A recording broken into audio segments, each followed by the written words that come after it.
Exercise G. Use these relative clauses in sentences of your own.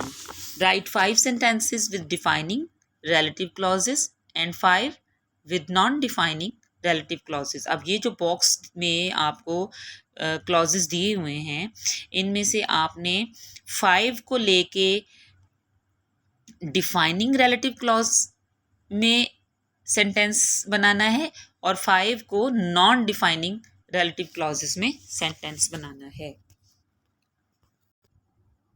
The first one, that you sent मी.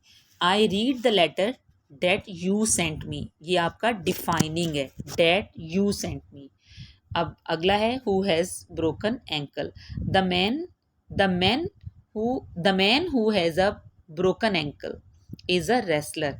इसमें the man के बाद coma आएगा, who has a broken ankle इसके बाद coma आएगा, is a wrestler. तो ये non defining हो जाएगा. इसी तरह एक और मैं आपको बता देती हूँ, विच हैव 8 लेग्स. 8 लेग्स किसकी होती हैं? ऑक्टोपस की होती हैं. सबसे पहला तो ऑक्टोपस का ही नाम आता है जहन में 8 लेग्स के साथ. तो octopus comma which have 8 legs is a sea beast. So ये भी चूंकि इसमें कॉमाज हमने यूज़ किए हैं, सेंटर में उसको रखा है, तो ये नॉन डिफाइनिंग है. तो बाकी आप ट्राई करें खुद बनाने की and then you have to tally this with your answer key. Now grammar help. The word which and who can also be used as interrogative pronouns. Which और who जो कि हमने अभी पहले सीखे हैं relative pronoun में इसका इस्तेमाल, तो इसका उन्होंने आपको एक और इन्फॉर्मेशन दी है कि इसको इंटेरोगेटिव प्रोनाउन के तौर पे भी इस्तेमाल किया जा सकता है. For example, who is your favourite actor. I don't know which is the correct answer. तो इस तरह से ये क्वेश्चन में आ रहा है, ठीक है. इसको इंटेरोगेटिव प्रोनाउन में हम यूज़ कर रहे हैं. So do not confuse this use with the use of which and who as relative pronoun. यानी आपने इसका इंटेरोगेटिव प्रोनाउन और रिलेटिव प्रोनाउन दोनों के यूज़ को कंफ्यूज नहीं करना है. And the next point is the word that can also be used as a demonstrative pronoun. यानी डैट को डीमॉन्स्ट्रेटिव प्रोनाउन के तौर पे भी यूज़ कर सकते हैं इशारा करने के लिए.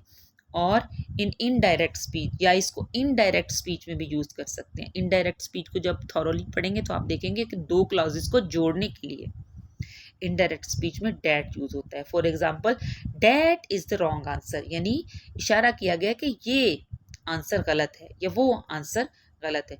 जो टोल्ड मी, यानी ये जो that is the wrong answer है, ये क्या है? ये डीमॉन्स्ट्रेटिव प्रोनाउन है. अगला देखते हैं, जो told me that he felt ill. अब इसमें देखें, जो टोल्ड मी और ही फेल्ट इल, इन दोनों क्लॉजेस को जोड़ा गया है डैट के साथ. So this is indirect.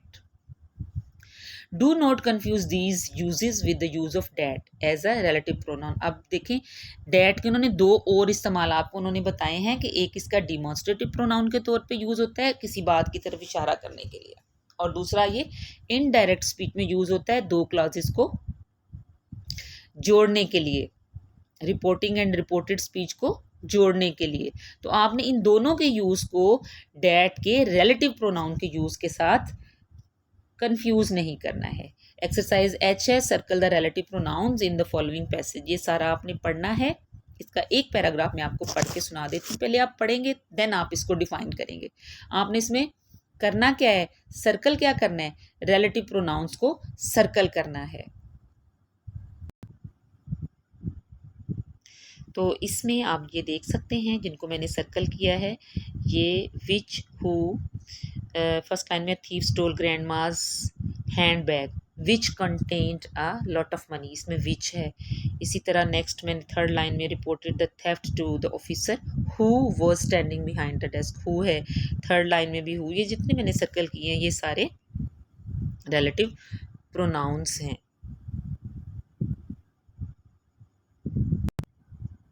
And next जो पैराग्राफ का सेकेंड और थर्ड पार्ट है उसमें देख लें, इसमें हु और डैट जो है वो आपके लिए सर्कल करती हैं relative pronouns.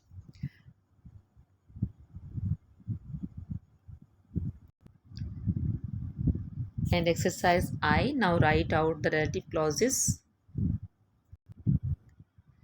Now write out the relative clauses on the lines below. अब यहाँ पे वो जुमले जिनको मैंने सर्कल किया था ना, क्लॉजेस, नॉट जुमले, जुमलों के हिस्से जिनको मैंने सर्कल किया था, जिनमें आपका रिलेटिव प्रोनाउन था, उस पार्ट को, उस क्लॉज को आपने यहाँ पे लिखना है। फॉर एग्जाम्पल पहला वाला जो था वो यहाँ पे था